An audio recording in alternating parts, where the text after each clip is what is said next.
Ya, mohon izin Bapak Ibu guru SDN Jati 1, mohon waktunya kami dari calon guru penggerak angkatan 11, yaitu saya sendiri Dedi Setiawan dan rekan saya Pak.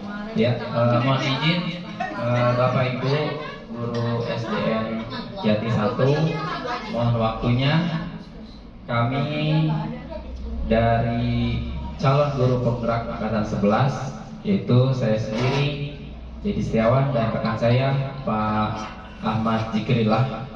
Mohon waktunya Bapak Ibu untuk kami mendiseminasikan budaya positif dalam rangka pembuatan aksi nyata di modul 1.4, yaitu tentang budaya positif.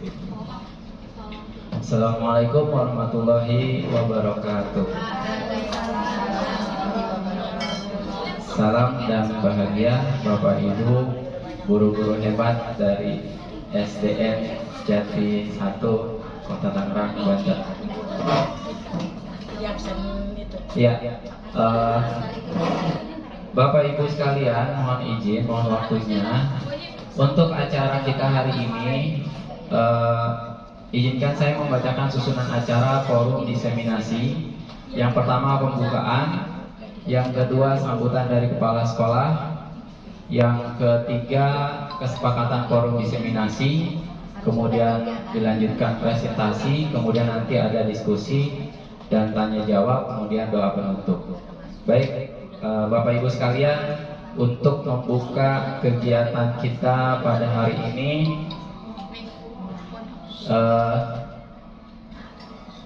kita berdoa dengan mengucapkan suratul Fatihah. Semoga acara kita berjalan dengan lancar dan Bapak Ibu sekalian juga diberikan kesehatan. Al-Hadiniyah wa kullin niyatin sholihah fil barakati umul Quran. Al-Fatihah. Bismillahirrahmanirrahim. Alhamdulillahirabbil alamin. Arrahmanirrahim. Maliki yaumiddin.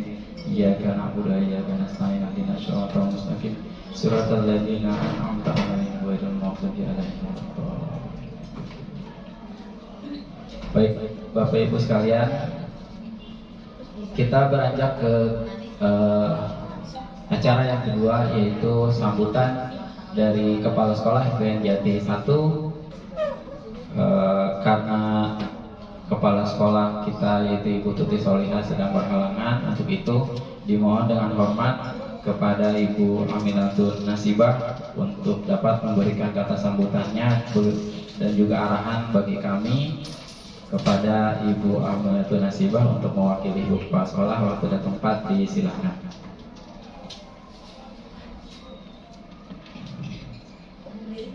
Boleh Ibu, biar kelihatan di kamera.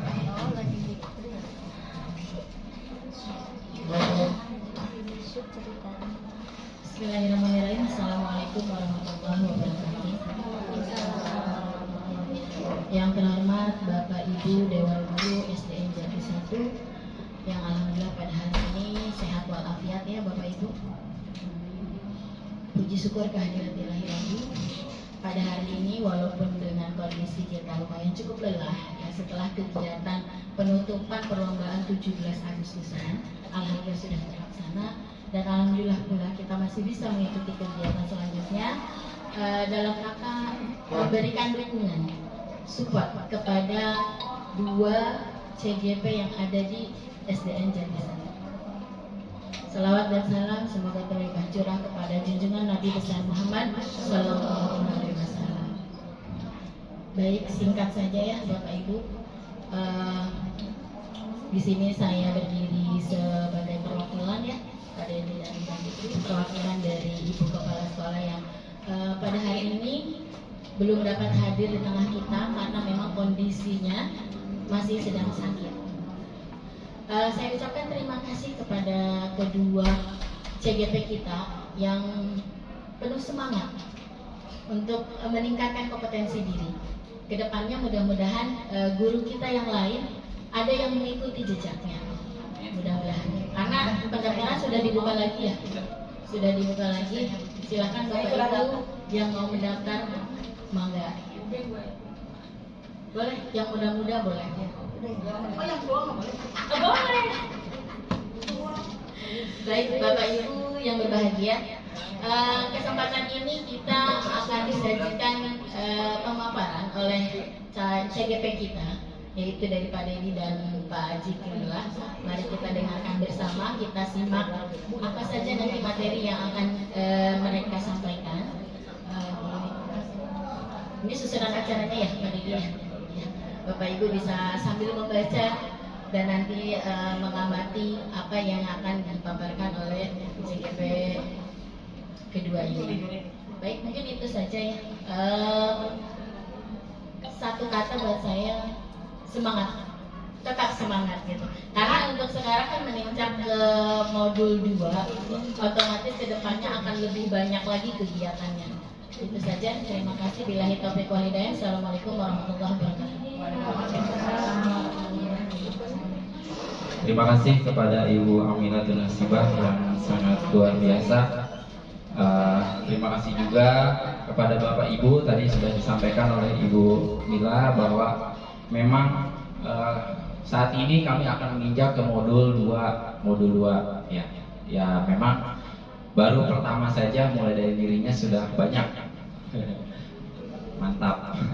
Ya, mohon doanya, mohon supportnya, mudah-mudahan Bapak Ibu tidak bosan-bosan untuk kami repotkan. Ya, ya, alhamdulillah, terima kasih Bu Linda, terima kasih semuanya. Baik,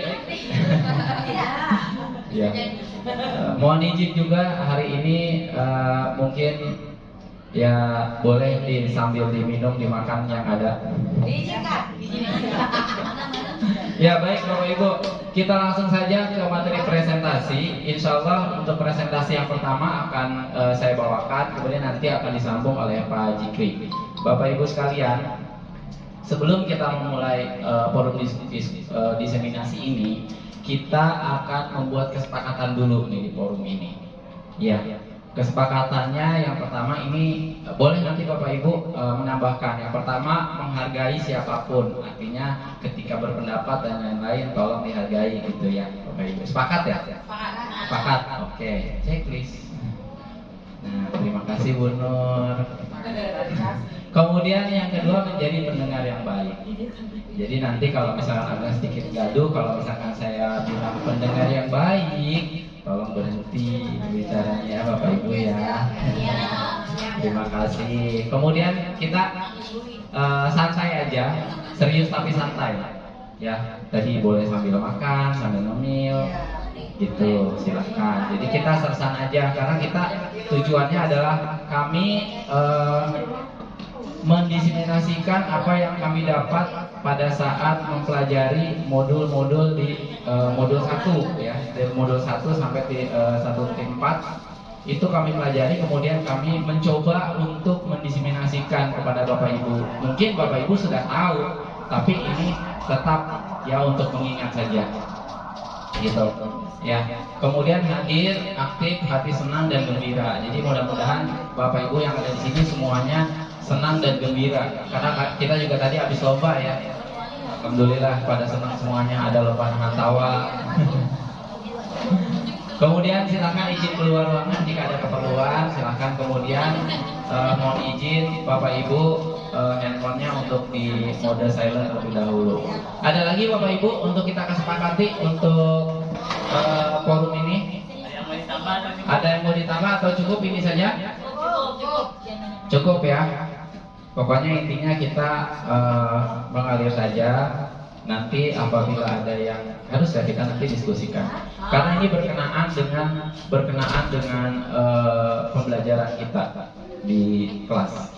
Baik Bapak Ibu, kesepakatan kelas alhamdulillah sudah disepakati. Kita langsung menginjak ke apa itu? Berani tahan senyum. Bisa senyum Bapak Ibu? Masih bisa senyum? Bisa. Coba mana senyumnya? 30 detik tahan, ditahan 30 detik. Ih, manis-manis sekali senyumnya. Bunur terutama, manis sekali, luar biasa. Tepuk tangan untuk kita semua. Yeay.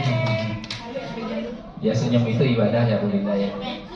Baik, Bapak Ibu, untuk materi yang pertama ini nanti yang akan kita bahas ada disiplin positif, kemudian motivasi perilaku manusia, kebutuhan dasar manusia, kemudian 5 posisi kontrol guru, keyakinan kelas atau sekolah, dan yang terakhir adalah segitiga restitusi.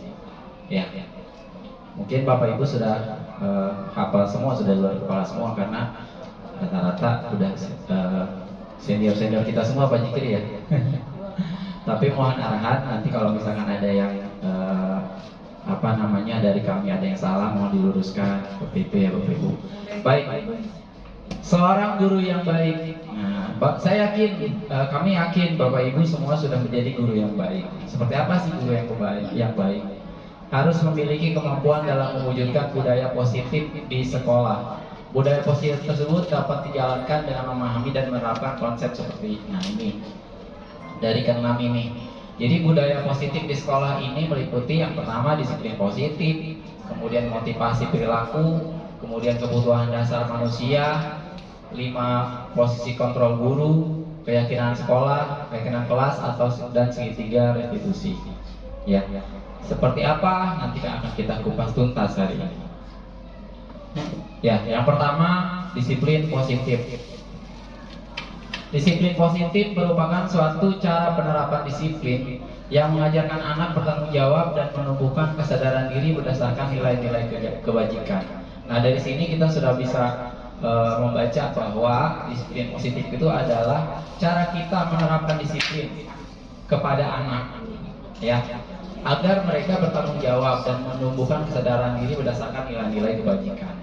Ya, tentunya mungkin Bapak Ibu di kelas juga dalam pengajaran sehari-hari, kalau Bapak Ibu sendiri menerapkan disiplin ke anak seperti apa Bapak Ibu?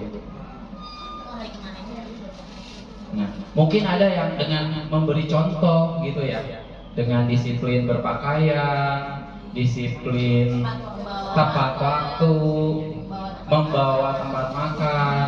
Nah, karena nggak mungkin kalau kita mendisiplinkan anak suruh bawa tempat makan sendiri, kitanya masih pakai aqua botol gitu. Nah, itu bukan penerapan disiplin. Jadi kita mengajarkan anak untuk bertanggung jawab. Salah satunya dengan memberikan contoh.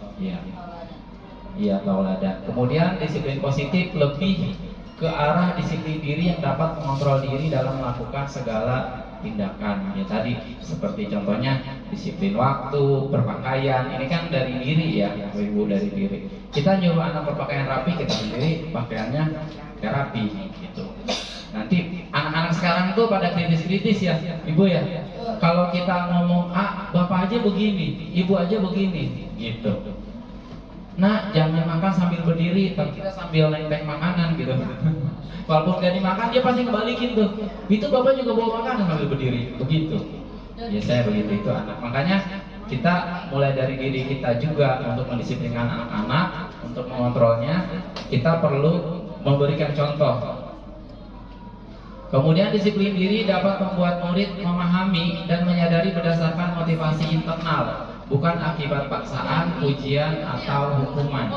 Ya, jadi harus dari diri dia, bukan karena dipaksa. Ya, kita memang memberlakukan, kadang mungkin ada peraturan yang sekarang sudah nggak zaman lagi, sanksi-sanksi seperti itu nggak zaman. Ya, sudah nggak ada lagi. Ya, sudah tidak ada. Nah, menurut KHD Yahya Dewantara, ini pemikiran konsepsi keteladanan. Di mana ada kemerdekaan, disitulah harus ada disiplin yang kuat. Sungguh pun disiplin itu bersifat self disiplin, yaitu kita sendiri yang mewajibkan kita dengan sekeras-kerasnya. Tetapi itu sama saja, sebab jikalau kita tidak cakap melakukan self disiplin, wajiblah penguasa lain mendisiplinkan kita. Dan peraturan demikian itulah harus ada di dalam suasana yang merdeka. Jadi dalam konsep KHD ini, di sini bahwa disiplin itu sebenarnya self disiplin, artinya disiplin harus muncul dari diri sendiri, gitu. Tidak boleh dipaksakan. Tapi, nah di sini juga ada, ya. Di sini juga, kalau misalkan jikalau kita tidak cakap, artinya tidak bisa melakukan self disiplin, maka wajib penguasa lain mendisiplinkan. Kalau untuk murid, berarti penguasanya adalah guru kita. Jadi memang awalnya harus dipaksa dulu, kayak gitu. Awalnya dipaksa dulu, kemudian diberikan aturan, barulah anak-anak terbiasa. Self disiplinnya baru muncul, gitu. Memang tugas kita mendisiplinkan anak ya, Ibu. Nah, ini hanya mengingatkan kembali bahwa dalam pembelajaran kita sekarang itu mengacu kepada profil pelajar Pancasila. Ada 6 dimensi, ada beriman bertakwa, mandiri, berkebinekaan global, gotong royong, kreatif, dan kritis. Ini harus muncul pada jiwa peserta didik kita, anak-anak kita. Ya. Lanjut, motivasi perilaku manusia. Nah, dalam motivasi perilaku manusia itu ada dua motivasi ya. Di sini ada motivasi ekstrinsik, ada motivasi intrinsik. Nah, motivasi ekstrinsik ini diantaranya itu untuk menghindari ketidaknyamanan atau hukuman, dan yang kedua untuk mendapatkan imbalan atau menghargai orang lain, itu ekstrinsik dari luar. Dari dalam diri motivasinya adalah untuk menjadi orang yang mereka inginkan dan menghargai diri sendiri dengan nilai-nilai yang mereka percaya. Ya, jadi kaitannya disiplin dengan motivasi manusia ini. Jadi kadang kita mendisiplinkan diri kita itu karena ada faktor X. Nah, faktor X-nya ini untuk menghindari hukuman, ya seperti jauh-jauh lah absen. Dulu sebelum ada teguran kita santai aja, nggak absen juga gitu ya, nggak absen pulang udah biarin lah gitu. Tapi sekarang pas ada teguran, wah udah mulai, alhamdulillah. Tapi, nah itu motivasi ekstrinsik yang berjalan, bahwa kita untuk menghindari ketidaknyamanan. Kan nggak nyaman ya Bu ya, kalau misalkan yang nggak absen dipanggil, kemudian di grup di share gitu, itu buat kita nggak nyaman. Nah, mungkin awalnya seperti itu, tapi yang lebih baik itu adalah menimbulkan motivasi intrinsik ini. Jadi tujuan kita tepat waktu, absen dan lain-lain bukan untuk menghindari hukuman dan bukan juga untuk mendapatkan imbalan dan penghargaan, melainkan kita ingin menghargai diri sendiri dengan nilai-nilai yang kita percaya. Gitu, itu yang lebih bagus ya. Nah, kemudian ada kebutuhan dasar manusia. Kita Bapak Ibu sebagai guru ya, memperlakukan siswa itu kita harus paham dulu kebutuhan mereka. Nah, di sini ada satu pernyataan bahwa ketika seorang murid melakukan suatu perbuatan yang bertentangan dengan nilai-nilai kebajikan atau melanggar, sebenarnya dikarenakan mereka gagal memenuhi kebutuhan dasar mereka. Ya, banyak nanti baru kita, oh iya gitu. Ya, apa aja sih kebutuhan dasar manusia? Kebutuhan dasar manusia yang pertama itu kebutuhan bertahan hidup. Kemudian rasa kasih sayang dan rasa diterima.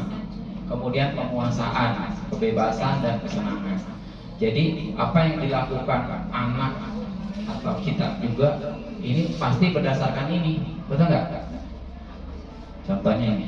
Nah, bertahan hidup itu apa sih? Bertahan hidup itu seperti kebutuhan makanan, pakaian, tempat tinggal, keamanan, dan kesehatan. Ini untuk kita bertahan hidup. Kemudian kasih sayang. Kasih sayang ini dan rasa diterima, dipedulikan, berbagi, dipuji, mungkin ya.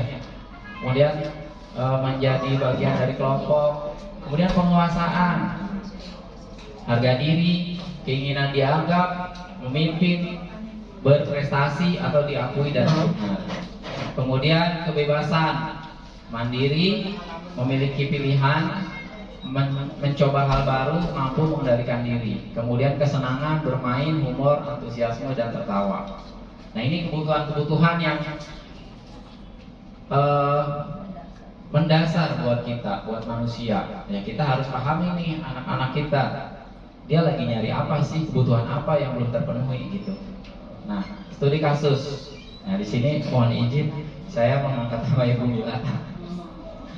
Studi kasus. Ibu Mila, guru wali kelas 6A, sedang bingung menghadapi ulah salah satu murid di kelasnya, yaitu Ajril.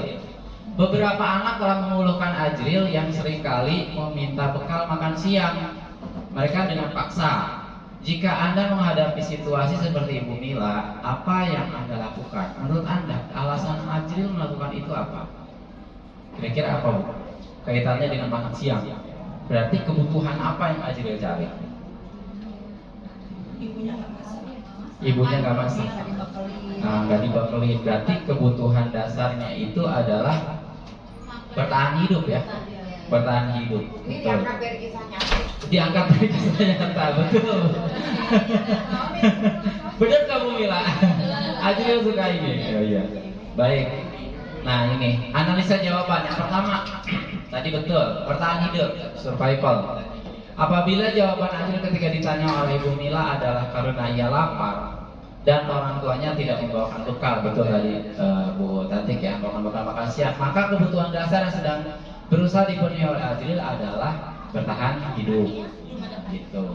Karena dia lapar, kalau lapar nanti sakit, kalau udah sakit parah terus mati. Ya, analisa jawaban yang kedua.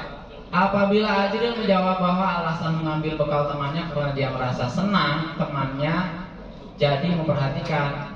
Ya, jadi minta perhatian sebenarnya ketika temannya melapor. Nah, capek. Jadi dia tuh bikin ulah supaya diperhatiin. Nah, bisa jadi kebutuhan dasar yang sedang dicari oleh Ajril adalah kebutuhan akan kasih sayang dan rasa diterima. Jadi di rumahnya mungkin kurang kasih sayang, kurang perhatian, jadi minta perhatian dari Ibu Mila, gitu Bu Mila, ya. Kemudian yang selanjutnya, apabila jawaban, jadi Bagas berubah nih namanya. Ajril adalah dia merasa hebat karena temannya jadi takut. Ini jadi Doni, berubah lagi. Menuruti keinginannya, maka sebetulnya Ajril sedang berusaha memenuhi kebutuhan dasarnya akan kekuasaan. Jadi ya pengen dihargai, ya karena dia ngerasa hebat, pengen dirasa hebat, temannya takut sama dia, gitu ya. Berarti kebutuhan dasar dia yang dia cari adalah kekuasaan, pengen diakui. Kemudian bila jawaban Ajril dalam kasus di atas adalah bahwa dia merasa bosan dengan bekal makanan yang dibawakan ibunya, karena ibunya selalu membawakan bekal yang sama, oleh dia ingin mencoba makanan teman-temannya yang beraneka ragam. Berarti dia berusaha memenuhi kebutuhan akan kebebasan, gitu. Jadi dia nggak mau yang itu terus, dia pengennya bebas, dia pengennya yang berbeda-beda. Begitu. Telur ceplok lagi, telur ceplok lagi. Kalau nggak diceplok didadar, kalau nggak didadar dikecapin, kalau nggak dikecapin diorak-arik. Ya, lama-lama. Yang penting judul-judulnya telur, betul. Nah, itu apa namanya? Oh iya, satu lagi ya. Bila Ajril menjawab bahwa ia melakukan karena iseng dan menikmati ekspresi wajah teman-temannya yang kesal karena diambil makanannya, menurut dia ekspresi teman-teman itu lucu, maka dia sedang berusaha memenuhi kebutuhan akan kesenangan, gitu. Jadi dari dia minta bekal temannya itu tergantung dia setelah minta itu bagaimana. Nah, sebenarnya semuanya masuk ke kebutuhan dasar dia. Bisa jadi dia itu karena pengen senang-senang doang, dijailin gitu ya Bu Saidaya. Kemudian bisa juga dia karena bosan sama bekalnya tadi, bisa juga karena dia pengen dianggap, pengen dibilang hebat gitu ya, mau temennya nurut aja gitu, bukannya diambil ya. Kemudian posisi kontrol guru. Nah, untuk selanjutnya untuk posisi kontrol guru akan dibawakan oleh rekan saya, yaitu Bapak Ahmad Jikri lah. Kepada beliau saya persilakan. Oke, baik, terima kasih Pak Dedi. Kita ganti slide dulu ya. Oke, tadi sudah dijelaskan oleh Pak Dedi mengenai budaya positif ya. Kalau misalnya kita ambil satu tarikan kesimpulan adalah kalau kita mau mendisiplinkan siswa, alangkah lebih baiknya kita sendiri dulu yang disiplin ya. Karena kita akan menjadi contoh juga. Kalau kita memberikan contoh perilaku teladan yang baik juga, insya Allah murid-murid kita juga akan mengikuti jejak kita.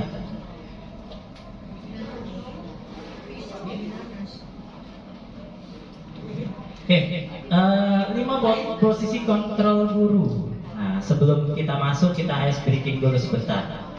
Tadi kan kita sudah di lapangan, sekarang kita di kelas. Jadi kalau misalnya di kelas, pembelajaran itu harus menyenangkan ya Bapak Ibu guru ya, biar semua siswa juga bisa memperhatikan. Di sini saya akan membagikan kertas satu-satu, tolong dibagikan Pak Dedi. Dan kalau bisa ada alat tulis.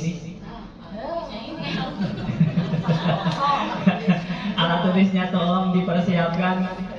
Kita pretest dulu ya, bukan? Ya, kita ice breaking dulu sebentar.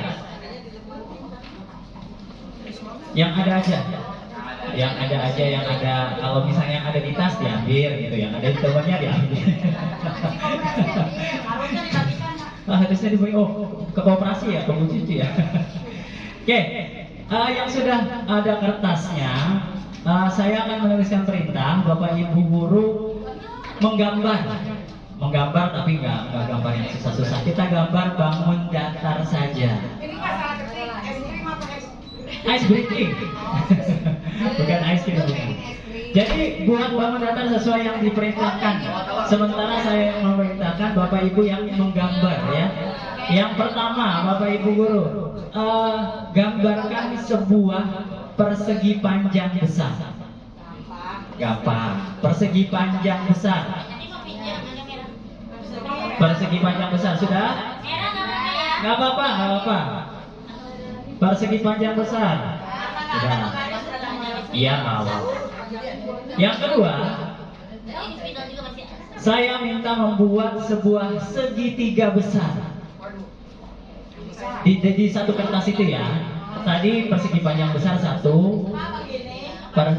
Ya, apapun yang Bapak Ibu tulis nanti akan kita lihat.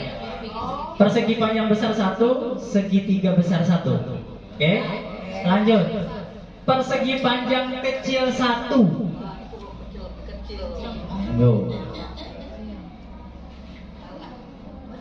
Oke, sudah. Persegi panjang besar satu, segitiga besar satu, persegi panjang kecil satu. Dan dua lagi adalah 2 buah lingkaran kecil. 2 buah lingkaran kecil. Oke, sudah? Sudah ya? Coba ya, Bu Cucu. Gambarnya seperti itu. Oke.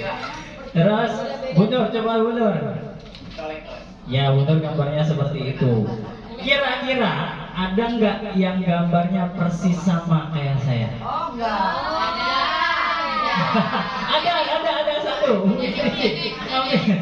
Bu Neneng, ya betul. Udah nyontek. Jadi memang tadi saya merintahkan buat bangun datar, tapi tidak terarah dan tidak terkontrol. Makanya banyak Bapak Ibu guru yang gambarnya beda. Saya memuat gambarnya seperti ini. Jadi sebuah gambar rumah, ya. Nah, hal ini yang terjadi ketika kita mengajar ke murid-murid kita tanpa arahan yang jelas. Gitu. Jadi konteksnya adalah kesana. Ketika kita memberikan pembelajaran tanpa arah yang jelas, ya siapa tahu murid kita menangkap pembelajaran yang berbeda dengan apa yang kita inginkan. Kira-kira seperti itu jenisnya. Terima kasih untuk semua Bapak Ibu guru. Tepuk tangan untuk Bapak Ibu. Nanti dinilai, dikumpulkan nanti dinilai. Oke. Jadi 5 posisi kontrol guru. Kita sebagai guru ternyata mempunyai 5 posisi kontrol yang berbeda-beda. Kita menjalankan yang mana, dan ketika kita menjalankan kira-kira mana yang paling baik. Nah, di sini ada stimulus respon dan ke teori kontrol. Maksudnya adalah yang sebelah kiri kotaknya adalah yang biasa kita pikirkan, tapi ternyata itu salah. Yang sebelah kanan adalah yang bagus, yang ketika kita menyampaikan nanti bisa meningkatkan pengetahuan anak-anak kita. Yang pertama, stimulus responnya realita kebutuhan kita sama. Nah, dari kebutuhan aja kita pasti sudah berbeda semua ya. Tadi sudah dijelaskan bahwa kita mempunyai 5 kebutuhan dasar yang berbeda oleh Pak Dedi. Jadi yang benarnya adalah realitas kebutuhan kita berbeda. Yang kedua, semua orang melihat hal yang sama. Nah, kalau seperti itu, teori yang benar adalah setiap orang memiliki gambaran yang berbeda-beda. Jadi ketika kita mengajarkan satu pelajaran ke anak-anak, belum tentu semuanya melihat pengajaran yang sama. Ada yang main-main, ada yang pikirannya kemana-kemana gitu ya. Yang ketiga, kita mencoba mengubah orang agar berpandangan sama dengan kita, yang tidak bisa kita rubah. Jadi yang seharusnya adalah memahami pandangan orang lain tentang dunia. Jadi kita harus memahami tentang murid-murid kita juga. Jangan kita hanya mau dipandang, tapi kita juga harus memandang murid-murid kita. Yang keempat, perilaku buruk dilihat sebagai suatu kesalahan. Nah, semua perilaku mempunyai tujuan. Bahkan tujuannya tadi Pak Dedi ada ya studi kasus tentang Azril, yang ketika dia melakukan sesuatu yang buruk, ternyata dia ingin memenuhi 5 kebutuhan dasarnya dia. Itu. Yang selanjutnya adalah orang lain bisa mengontrol saya. Nah, hanya Anda yang bisa mengontrol diri. Misalnya Bu Cucu memegang emas 5 gram di tangannya, di kepala. Bu Saidah minta, kira-kira dibuka nggak Bu Cucu? Dikasih nggak? Nggak. Kalau dipaksa gimana? Nggak dipaksa. Kalau dipaksa nggak mau juga. Kalau dikelitikin nggak mau juga. Kalau dibayar pakai uang 10 juta, kira-kira kebuka nggak tangannya? Nah, itu dia. Jadi kita mempunyai kontrol atas diri kita sesuai dengan apa yang orang mau berikan kepada kita. Gitu. Jadi kalau kita mau anak-anak kita ketika kita belajar, anak-anak kita mau mendengarkan kita, berarti kita juga harus memberikan sesuatu yang positif untuk mereka, sehingga mereka bersedia untuk membukakan pikiran, terus bersedia untuk berkonsentrasi, bersedia untuk menerima pembelajaran yang kita berikan. Kira-kira seperti itu. Selanjutnya, saya bisa mengontrol orang lain, padahal kita tidak bisa mengontrol orang lain. Nanti ada hubungannya dengan murid juga. Yang selanjutnya, pemaksaan ada pada saat bujukan gagal. Ketika kita sudah baik-baik membujuk anak ternyata gagal, biasanya kita memaksa. Dan itu yang salah. Yang betul adalah kolaborasi dan konsensus menciptakan pilihan-pilihan baru. Jadi kita cari alternatif baru yang lain kalau misalnya anak-anak tidak bisa kita bujuk. Selanjutnya, model berpikir menang atau kalah. Kalau dulu pasti saya sendiri juga berprinsip bahwa ketika ada sesuatu di kelas, saya harus menang, murid harus kalah, murid harus memperhatikan pelajaran yang saya berikan. Nah, kalau sekarang ternyata teori kontrol yang betul adalah model berpikir menang dan menang, win-win solution. Jadi kita mendapatkan apa yang kita mau, murid juga mendapatkan apa yang murid mau. Nah, ada teori miskonsepsi tentang teori kontrol, yaitu pertama adalah ilusi mengontrol murid. Kita tidak bisa sebenarnya. Jadi kalau kita mengontrol murid harus belajar. Ayo anak-anak buka buku sini, harus mengerjakan ini. Ya anak-anak menuruti aja. Tapi kita tidak bisa mengontrol secara emosi. Dia mengerjakan, tapi ya udah pikirannya kemana-mana. Jadi itu adalah ilusi mengontrol murid.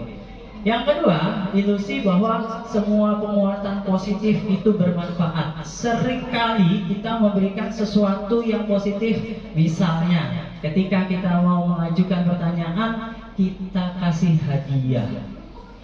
Nah, ternyata itu menurut kita bermanfaat untuk memancing aktifnya siswa, tapi ternyata itu hanyalah ilusi.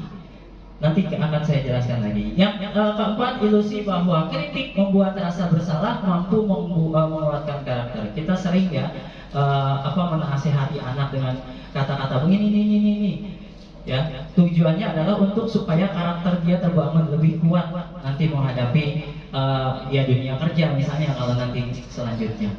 Yang keempat, ilusi bahwa orang dewasa berhak memaksa kepada anak. Nah, ini adalah ilusi kontrolnya. Yang tadi pertama, guru dapat mengontrol murid. Guru dapat mengontrol murid. Ternyata murid itu harus mempunyai hak memilih. Jadi ketika dia mau belajar atau tidak, ya dia berhak memilih.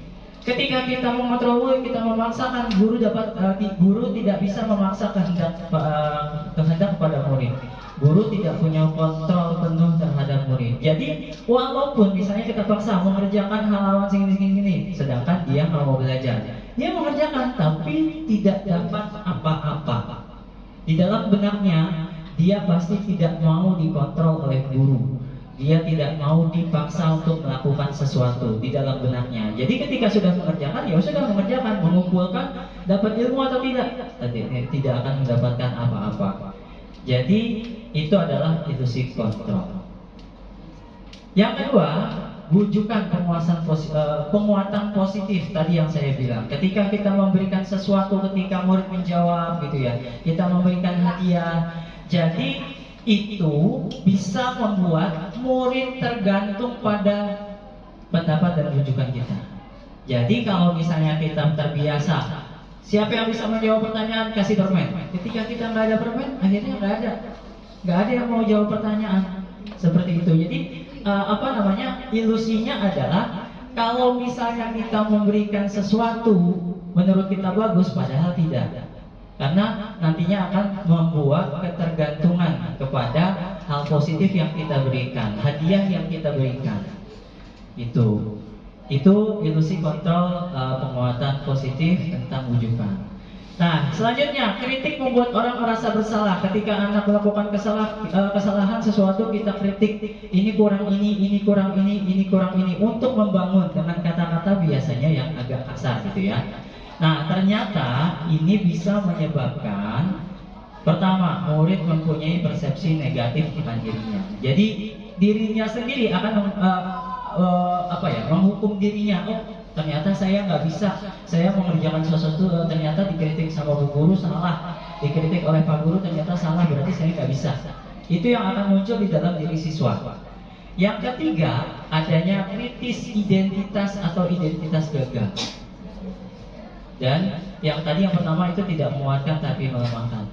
Bahkan ada ya, kalau misalnya ada sesuatu kasus seperti ini, ketika anaknya tidak terima, ada kasus ya, mohon maaf, jadi anak murid membunuh guru. Ada kan? Ada ditusuk. Ada di luar. Tapi memang anaknya SMA. Beruntung kita mengajarnya SD ya. SD paling cuma dikata-katain doang di belakang. Gitu. Jadi kalau misalnya kita terus mengkritik apa yang dia buat, kita terus menjatuhkan apa yang mereka sudah sumbuhkan kepada kita, itu akan menyebabkan gagal identitas.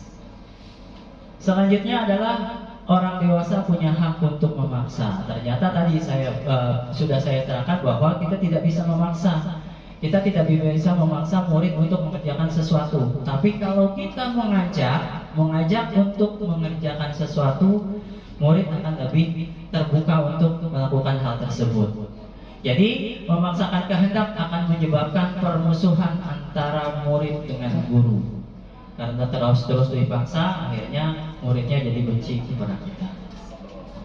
Oke, itu tadi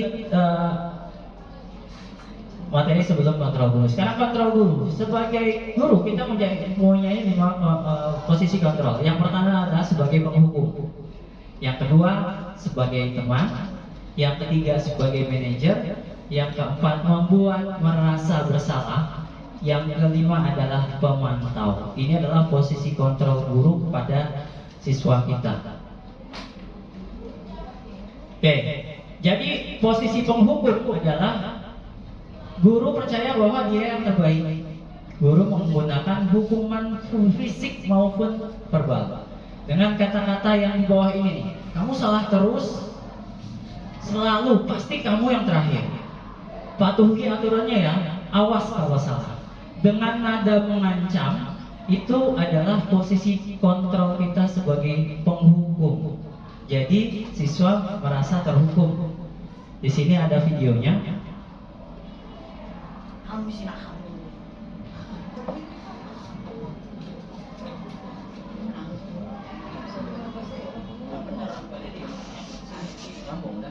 Kamu mulu. Kamu lagi. Panggil kamu. Oh, hari ini masih di hati.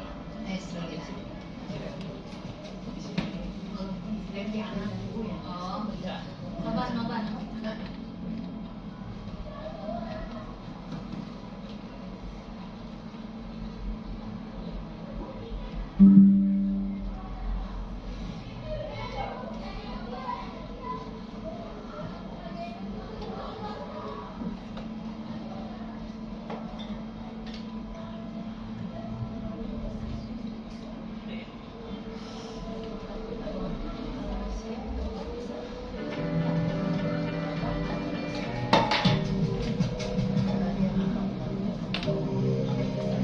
Ini adalah posisi sebagai penghukum.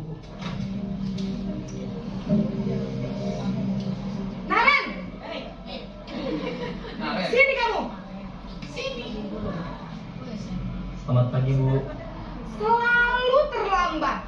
Kata-katanya. Kamu deh, pasti terlambat. Maaf Bu, saya Apa? Apa coba? Alasan kamu apa lagi? Kapan sih kamu tidak terlambat?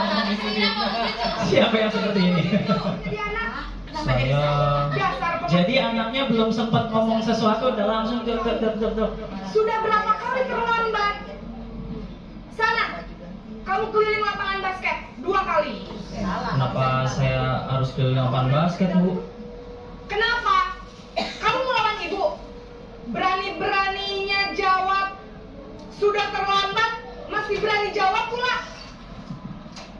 Sekarang, keliling lapangan basket 5 kali sekalian. Biar kapok. Cepat. Pergi sana ke lapangan basket. Oke, itu adalah posisi penghukum. Padahal tidak ada korelasinya ya antara terlambat dengan lapangan basket, lari lapangan basket. Mungkin ketika dia terlambat di jam PJOK, oke, masih ada hukumannya. Tapi di sini terlambat sekolah, tapi hukumannya adalah mengelilingi lapangan basket dan sama sekali tidak ada celah untuk dia menjawab, membela diri langsung seperti itu. Itu adalah posisi penghukum. Jadi salah siapa ya? Cucu. Oke. Jadi nanti introspeksi saya seperti apa ya? Gitu. Oke, yang kedua membuat rasa bersalah. Jadi guru menggunakan intonasi yang di sini lebih rendah, lebih lemah. Mungkin untuk keheningan membuat situasi yang tidak nyaman, tapi situasinya tidak nyaman untuk siswa. Nah, contoh-contohnya adalah seperti ini, kata-katanya di bawahnya adalah, Ibu sangat kecewa kepada kamu. Berapa kali ya Bapak harus memberitahu kamu? Bagaimana kalau orang tuamu tahu atas kesalahanmu? Memang tidak seperti tadi, kamu salah ini, tapi dia membuat kalimat seperti ini akan membuat rasa bersalah kepada siswa. Contohnya.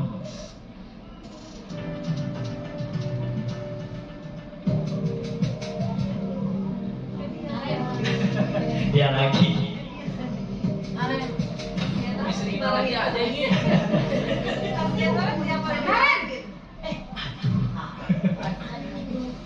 Kena lagi kan? Selamat pagi Bu. Naren, kamu kenapa terlambat Agak lagi, turun Nak? intonasinya. Ya Tuhan, Naren, kamu senang ya bikin ibu susah ya? Kalau kamu terlambat lagi, nanti ibu yang ditegur bapak kepala sekolah, Nak. Bisa Nah. tidak bisa membina kamu. Duh, gimana ini? Maaf Bu, Duh Gusti Naren, kamu suka ya kalau ibu tegur bapak kepala sekolah? Terus, sekarang ibu harus tulis apa ini di buku absen? Ini kamu sudah sering terlambat loh.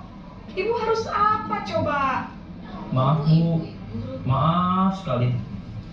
Ya sudah, lain kali jangan bikin ibu susah lagi ya nak ya. Ibu tidak akan kuat lagi kalau kamu begini terus. Bisa jantungan kalau ibu tegur bapak kepala sekolah. Sekarang cepat ke kelas. Maaf ya Bu, maaf sekali. Jadi di sini dia menghubungkan bahwa ketika Naren ini terlambat, ibu ini akan dihukum oleh kepala sekolah. Jadi membuat si anaknya merasa bersalah karena kelakuan dia, ibu ini akan dihukum oleh kepala sekolah. Jadi membuat merasa bersalah. Oke, selanjutnya.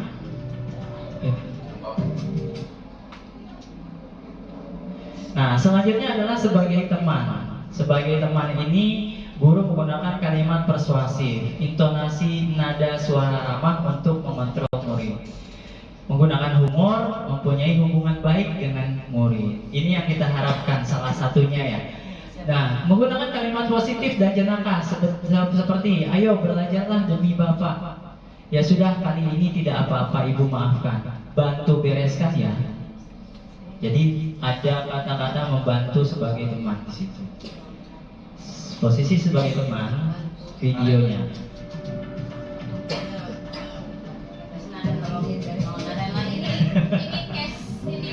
Casting.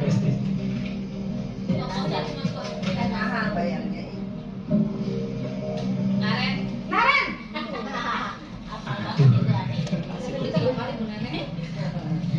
Selamat pagi Bu. wah sudah jam berapa ini nak? Nah, ini teman. Posisi sebagai teman. Iya Bu, habis ibu saya lupa bangunkan saya Bu. Kamu malah menyalahkan ibu kamu. Ini tanggal Kamu udah ini.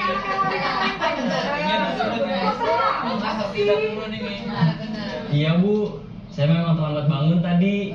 Jadi biarpun saya lari kencang, tetap gak kekejar Bu. Ya sudah sana, nanti lain kali larinya lebih kenceng lagi ya, biar gak terlambat lagi. Bikin seneng ibu, demi ibu, bisa kan? Bisa lah Bu. Ya sudah sana masuk kelas, ibu beresin urusan absen kamu. Kamu ini ada-ada saja. Nah, baik. Kalau kayak gini kira-kira anaknya seneng nggak? Tapi kira-kira bakal ngulangin lagi nggak? Besok terlambat lagi karena ibunya baik gitu ya. Jadi sebenarnya gini, untuk posisi kontrol minimal kita adalah sebagai teman yang bagus minimal. Tapi masih ada yang lebih bagus lagi nanti. Oke, jadi ini adalah posisi sebagai teman. Selanjutnya ada posisi pemantau. Nah, ketika posisi pemantau, guru itu mengawasi murid jika ada yang sesuai dengan peraturan sekolah dan konsekuensinya. Ayo Pak Didi dibagikan. Yang kedua, menggunakan data catatan perhitungan sebagai bukti atas perilaku seseorang. Jadi di sini kita bermain tentang data, ada catatan yang digunakan karena untuk pemantauan. Jadi di sini mengingatkan konsekuensi atas pelanggaran. Contoh kalimatnya adalah peraturannya apa. Jadi menanyakan ke anak itu peraturannya apa, karena anak juga pasti sudah tahu peraturannya. Apa yang telah kamu lakukan, konsekuensinya apa ya dari apa yang dilanggar oleh siswa. Untuk posisi pemantauan atau monitor, videonya seperti ini kira-kira. Si sampai.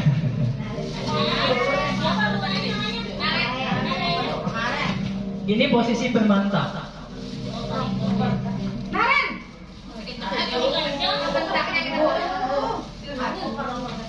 Selamat pagi Bu. Naren, apa peraturan? Menanyakan tentang peraturan. Berapa kita harus masuk sekolah nak? Kita harus di sekolah jam 7 Bu. Iya betul, sekarang sudah jam 7.20. Naren sudah tahu konsekuensinya jika terlambat hadir. Paham Bu, saya harus tinggal kelas pas jam istirahat selama 20 menit. Iya benar, konsekuensinya demikian. Jadi nanti jam 9.30 pas istirahat, kamu harus tinggal di kelas, kerjakan tugas tambahan untuk ketertinggalan kamu, ya? Baik Bu. Oke, jadi di sini anak sudah tahu konsekuensinya. Jadi menimbulkan dorongan dari dalam, dorongan intrinsik. Jadi dorongan bahwa dia memang terlambat dan dia harus menanggung konsekuensinya. Dia sudah tahu itu, sudah persiapkan dirinya tentang keterlambatannya dia. Nah, yang terakhir adalah posisi manajer. Nah, posisi manajer ini guru mendukung murid untuk menemukan solusi. Jadi murid menemukan sendiri solusinya kira-kira apa. Guru mempersilahkan murid untuk mempertanggungjawabkan perilakunya. Guru mendukung murid untuk merdeka mandiri bertanggung jawab. Jadi menentukan sendiri apa hukumannya yang sesuai dengan dia. Dia mencari sendiri yang sesuai dengan konsekuensi yang sudah berlaku. Jadi di sini kalimatnya apa yang kita yakini. Jadi sesuai dengan keyakinan kelas. Apa rencana kamu untuk memperbaiki ini? Jadi untuk posisi manajer, kira-kira perubahannya akan seperti ini.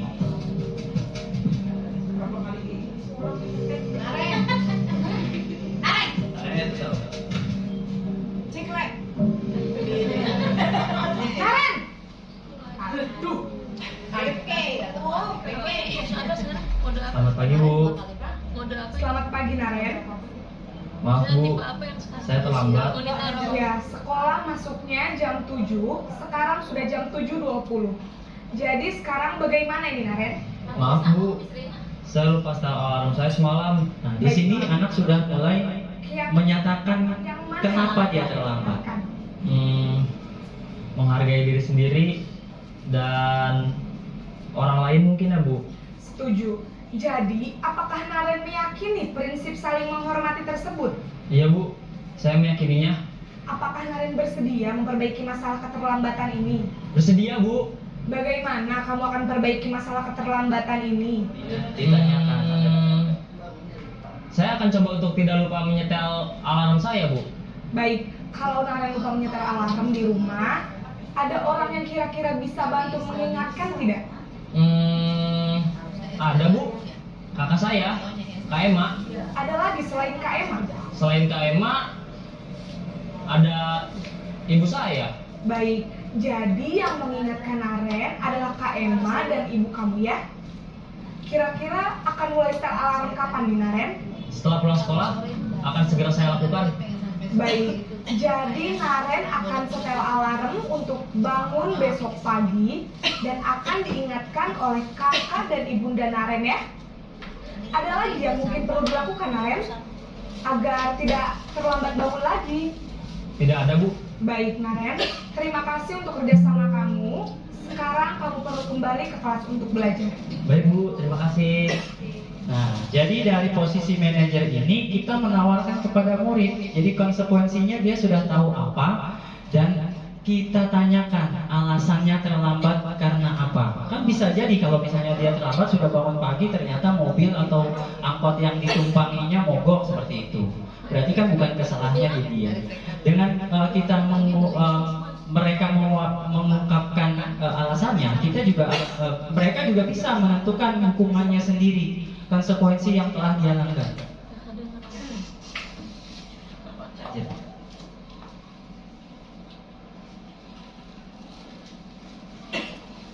Chargernya habis baterainya.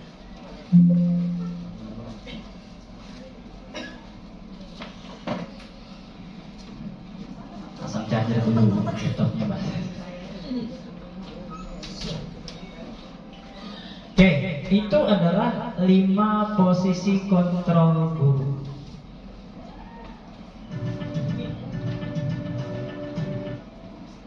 Nah, 5 posisi kontrol guru ini ada rangkumannya seperti ini. Nanti akan saya printkan terus dibagikan ke Bapak Ibu ya, biar juga bisa melihat tadi.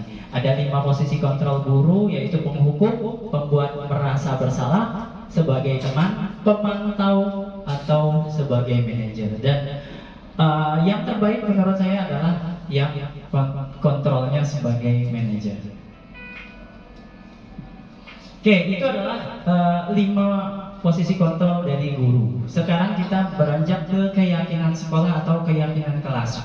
Nah, saya yakin Bapak Ibu guru juga di kelas sudah melakukannya ya. Ada keyakinan sekolah, ada keyakinan kelas. Kalau misalnya keyakinan kelas, saya pikir semuanya sudah melakukannya.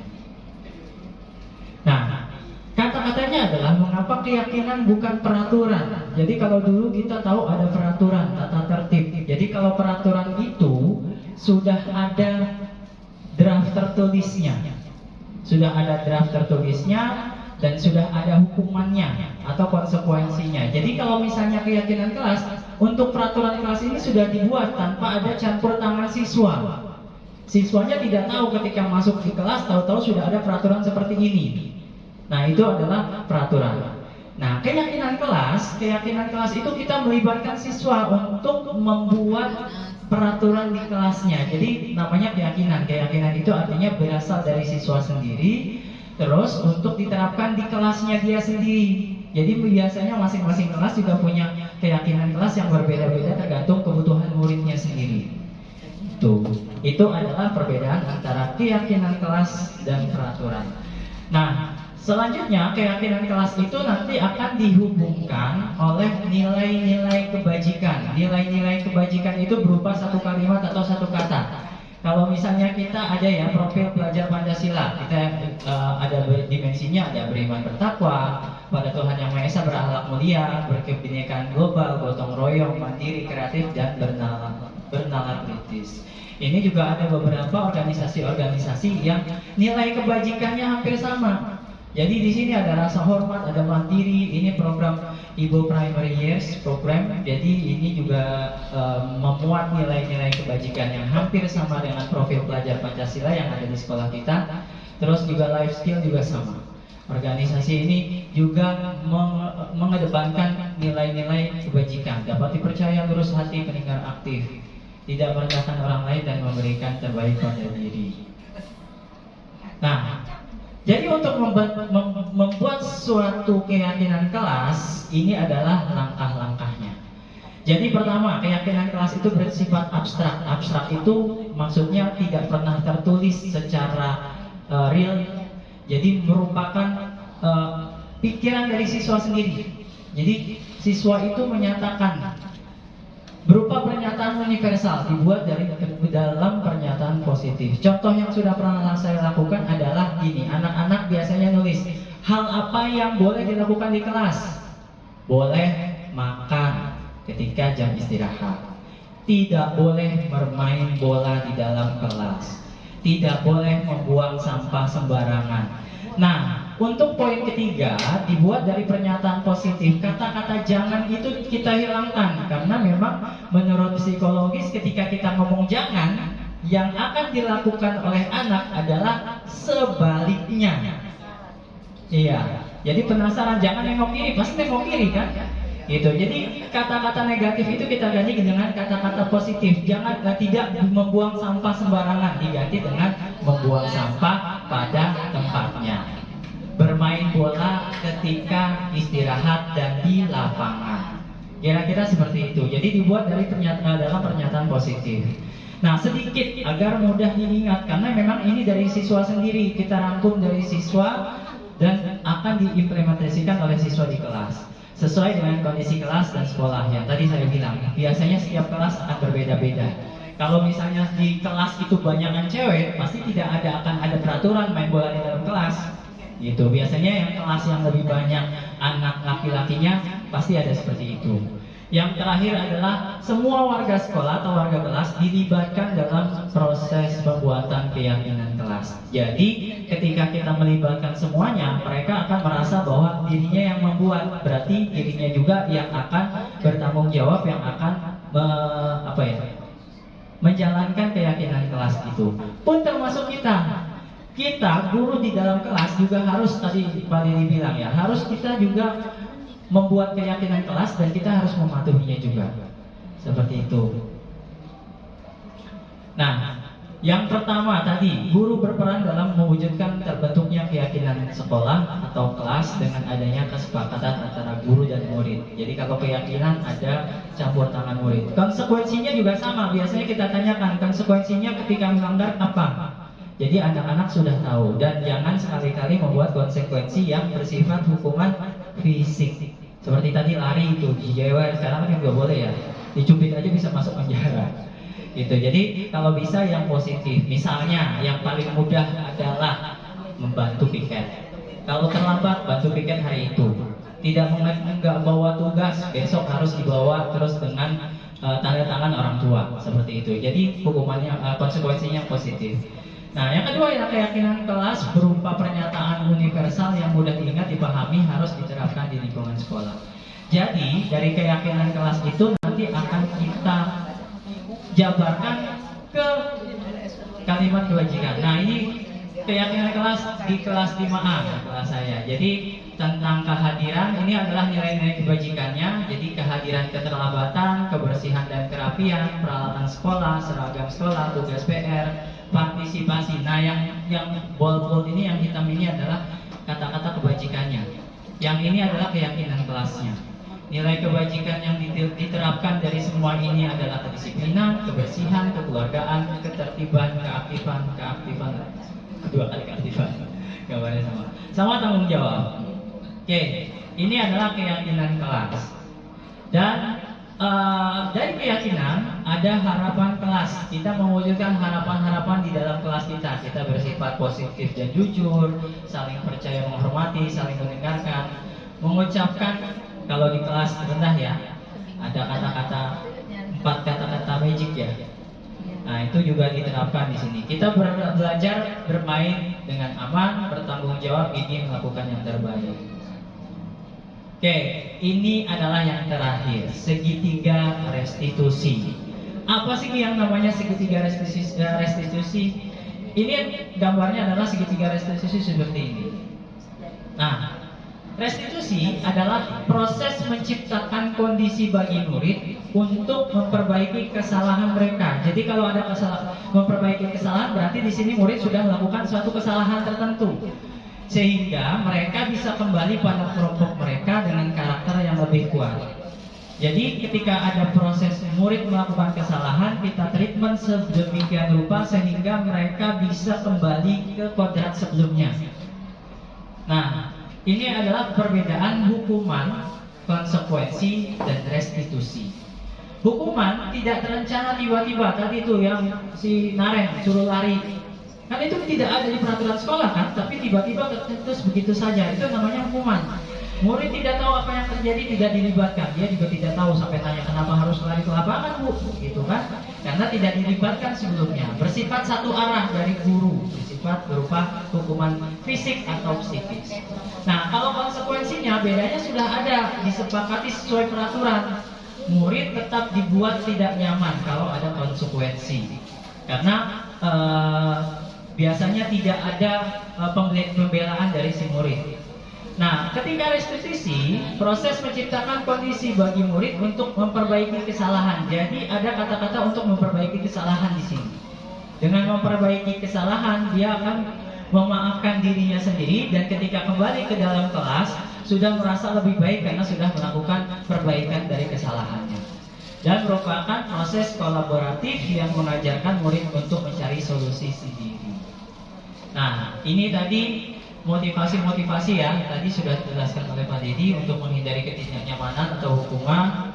Jadi kalau misalnya mengerjakan tugas supaya tidak dihukum, berarti masuknya ke sini untuk menghindari ketidaknyamanan atau hukuman. Jadi ekstrinsik motivasinya dari luar. Ketika kita datang terlambat supaya tidak dihukum, tidak dimarahi oleh kepala sekolah, berarti kan kepala sekolah itu yang menjadi motivasinya dari luar. Sedangkan kalau untuk motivasi intrinsik berasal dari dalam diri mereka sendiri. Nah, ada 3 tahapan untuk segitiga restitusi. Ada menstabilkan identitas, validasi tindakan yang salah, menanyakan keyakinan. Dari 3 ini, yang pertama, stabilkan identitas. Kira-kira kalau untuk stabilkan identitas itu kita menggunakan kata-kata penguatan seperti ini. Jadi ketika anak-anak berbuat salah, kita menggunakan kata-kata berbuat salah itu hal yang manusiawi. Tidak ada manusia yang sempurna. Kita juga pasti bisa melakukan kesalahan. Jadi kata-kata seperti itu yang bisa membangun mental siswa yang sudah melakukan kesalahan. Bahwa memang kesalahan itu dilakukan, tapi kita juga pasti semua manusia pernah melakukan kesalahan. Jadi tidak hanya satu arah siswa yang melakukan kesalahan itu sendiri. Itu menstabilkan identitas. Yang kedua adalah validasi tindakan salah. Jadi kalau seperti ini, yang tindakan yang salahnya kita tanyakan motivasinya, alasannya, bagaimana siswa bisa melakukan kesalahan. Di sini kalimatnya, kamu pasti punya alasan untuk mengapa melakukannya. Apa yang penting bagi kamu, kamu boleh tetap berusaha menjaga sikap, dan maukah kamu belajar cara lain untuk mendapatkan yang kamu butuhkan tanpa harus memukul ketika kasusnya adalah memukul. Nah, ini adalah validasi tindakan salah. Yang tindakan yang salah kita garis bawahi, dan alasannya apa untuk melakukan itu. Yang terakhir adalah menanyakan keyakinan. Nah, menanyakan keyakinan bisa dengan kalimat-kalimat nilai apa yang dipercaya di sekolah. Jadi keyakinan apa yang sudah dilanggar oleh siswa tersebut, dan konsekuensi apa yang harus ditanggung oleh siswa tersebut. Jadi nilai-nilai apa yang kita telah sepakati yang siswa sudah langgar. Kelas yang ideal seperti apa, kamu ingin menjadi anak seperti apa yang kamu rasakan ketika kamu melakukan itu, kamu menjadi orang yang seperti apa. Ini yang menyebabkan biasanya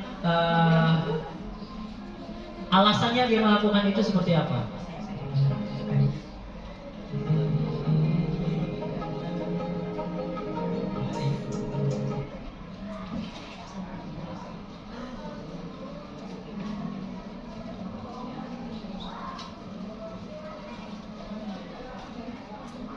Dirokok 2 batang dan mencoba rokok tersebut tidak sampai habis.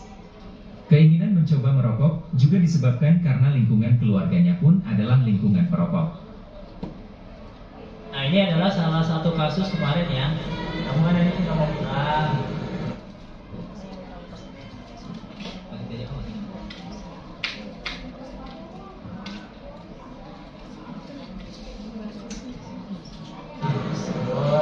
Oke, ini adalah salah satu contoh kemarin anaknya ada yang merokok. Kemarin ada laporan ada teman kamu yang mirip. Gak apa-apa, kamu jawab saja. Jawab sejujurnya. Benar kamu merokok? Kamu benar ya?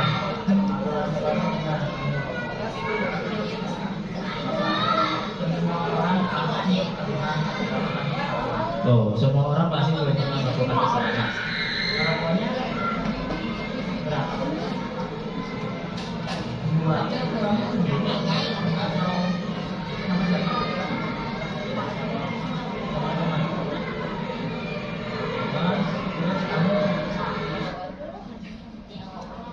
Nah, jadi intinya adalah benar ternyata dia merokok tapi hanya sekedar untuk mencoba. Jadi bukan pelaku utama di sini.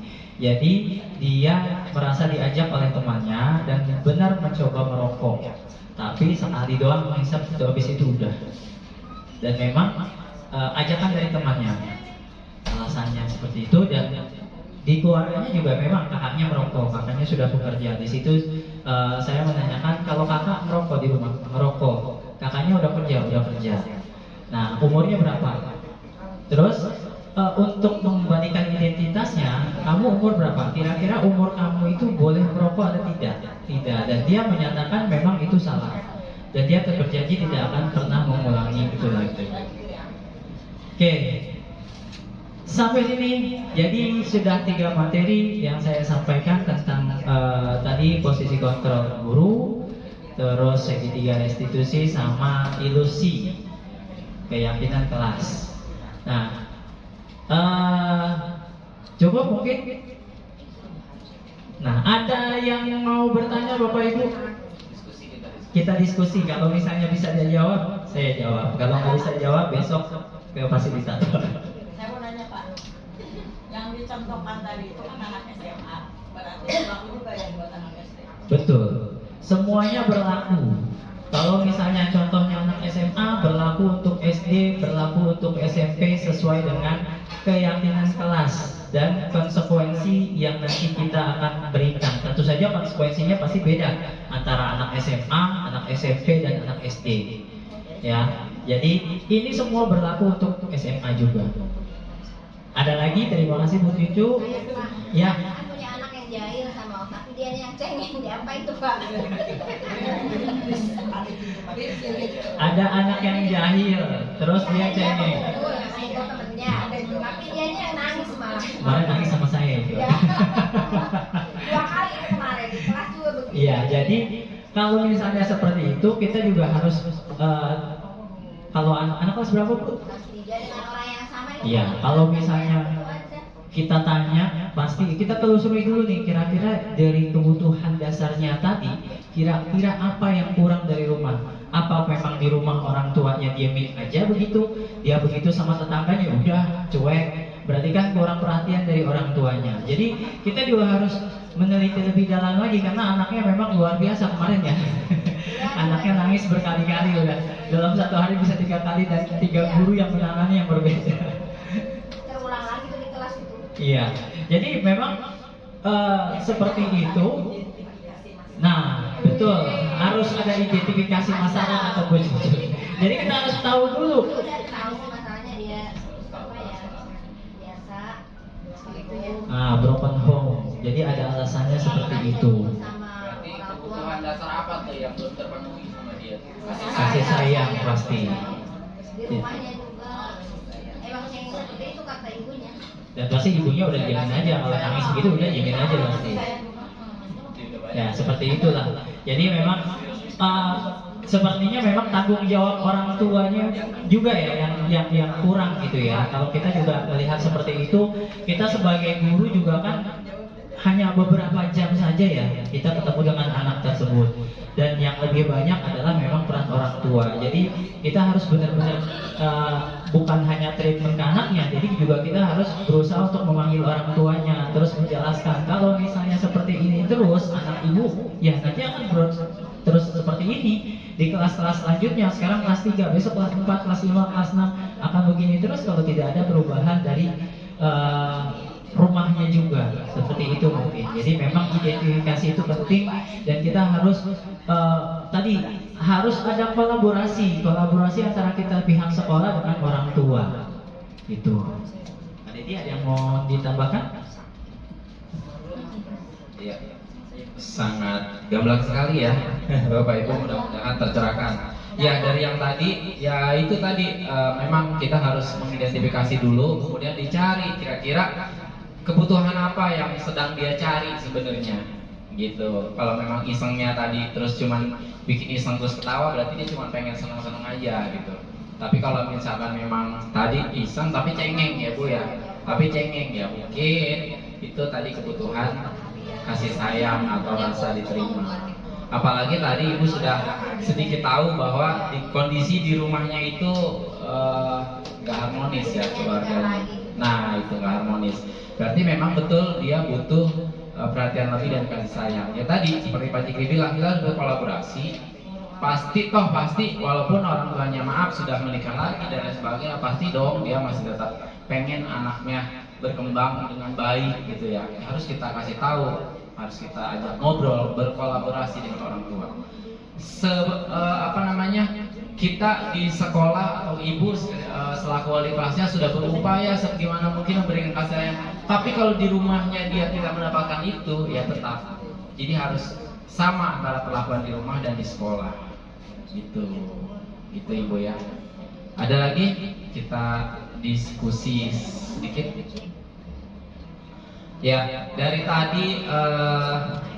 Kalau tidak ada, mungkin Bapak Ibu, ini dari kami berdua tentang budaya positif di sekolah. Memang sangat luar biasa apabila tadi budaya positif ini mulai dari disiplin, kemudian motivasi, kita memilih kontrol yang baik untuk anak-anak kita, kemudian menerapkan segitiga restitusi. ya kemudian membuat keyakinan kelas itu jika semuanya kita terapkan di sekolah dalam pembelajaran sehari-hari, luar biasa Bapak Ibu, luar biasa, hasilnya akan jadi baik. Kemudian anak-anak juga bisa lebih disiplin, lebih baik, seperti itu. Ya mudah-mudahan kita semua bisa saling berkolaborasi, saling mengingatkan, dan juga lebih memahami kembali cara-cara atau trik-triknya untuk menghadapi untuk mengajar anak-anak kita di kelas, supaya apa yang kita inginkan, budaya positif di sekolah kita ini, terutama di SDN Jati 1 ini bisa terbentuk, bisa berjalan dengan baik. Ya, itu ya Bapak Ibu. Jika tidak ada lagi yang disampaikan, mungkin cukup Pak Jikri? Cukup. Ya, cukup ya Pak Jikri dan ibu-ibu sekalian. Sekali lagi sebelum saya tutup kegiatan diseminasi ini, saya atas nama Dedi Setiawan dan Bapak Ahmad Jikrillah selaku calon guru penggerak angkatan 11 mengucapkan beribu-ribu terima kasih. Terima kasih yang banyak banget lah pokoknya sama Bapak Ibu semua atas keluangan waktunya dan kesediaannya untuk mendengarkan kami. Mudah-mudahan apa yang kami sampaikan sedikit banyaknya bisa bermanfaat untuk Bapak Ibu sekalian, untuk kita semua lah ya, dalam rangka menerapkan budaya positif yang ada di SDN Jati 1 ini. Akhir kalam, sebelum saya akhiri, kita tutup acara ini dengan ucapan hamdalah. Alhamdulillahirobbilalamin. Jika ada kata-kata yang salah dari saya dan Pak Jikri, mohon dimaafkan, mohon diikhlaskan. Saya akhiri, billahi taufiq wal hidayah. Wassalamualaikum warahmatullahi wabarakatuh. Waalaikumsalam. Terima kasih. Pertanyaan. Masih pertanyaan aja. Off the record. Jangan ya.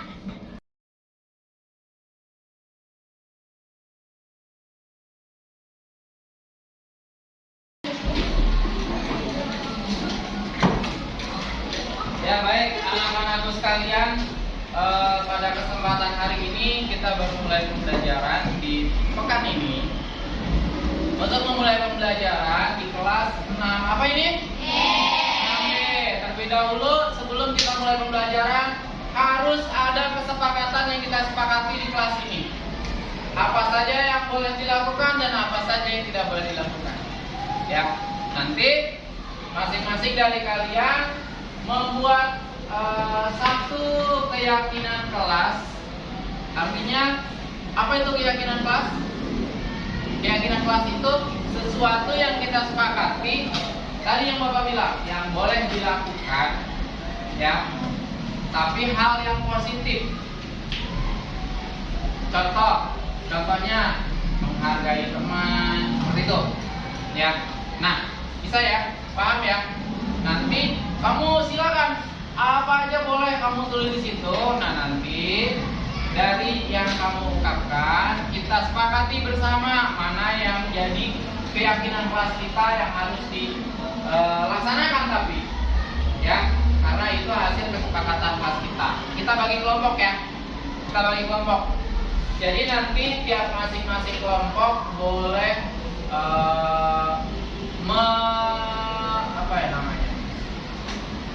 menuangkan idenya apa saja yang untuk disepakati di kelas kita. Boleh sebanyak-banyaknya, minimal 5, tapi maksimalnya tidak terbatas ya. Kita buat, ini kan jumlahnya ada 24, kita buat 4 kelompok aja ya. Hitung 1 sampai 4, mulai.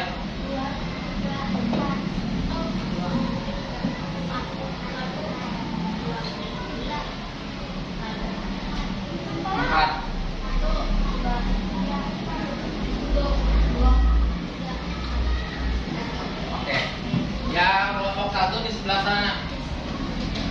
Silakan bawa bukunya aja. Kelompok 1, 2, 3, dan 4 dibuat. Sudah selesai? Sudah. Baik, kalau sudah selesai, coba dari kelompok 1 mana hasilnya?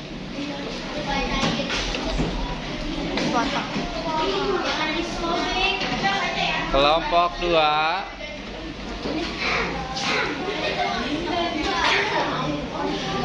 Kelompok 3.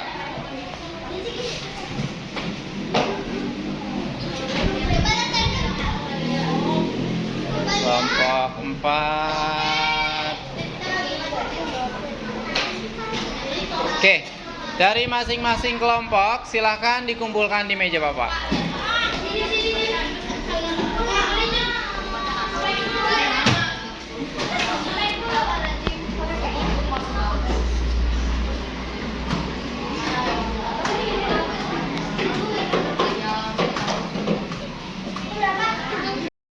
Ini semua keyakinan kelas kita yang harus disepakati, yang harus dilaksanakan dan saling mengingatkan ya. Kalau misalnya ada teman yang kira-kira melanggar keluar dari keyakinan kelas kita, diingatkan, dinasehati, kan di sini termasuk tadi di saling menasehati. Hai Nada, alhamdulillah. Hai Nada, kamu tuh yang kamu lakukan tadi tidak sesuai dengan keyakinan kelas gitu. Nah kemudian gimana cara memperbaikinya? Kalau misalkan sudah terlanjur dilakukan, gimana caranya? Gitu ya. Harus disepakati bersama. Oke? Nah, nanti ini tugas sekretaris ya. Sekretaris Manda, nanti tugasnya ini dibuat yang rapi. Nanti kemudian ditempel di belakang supaya semuanya ingat. Oke ya? Oke, baik, tepuk tangan untuk kita semua. Bapak harap udah cukup. Bapak harap semuanya bisa melaksanakan apa yang sudah kita sepakati bersama. Terima kasih. Assalamualaikum warahmatullahi wabarakatuh.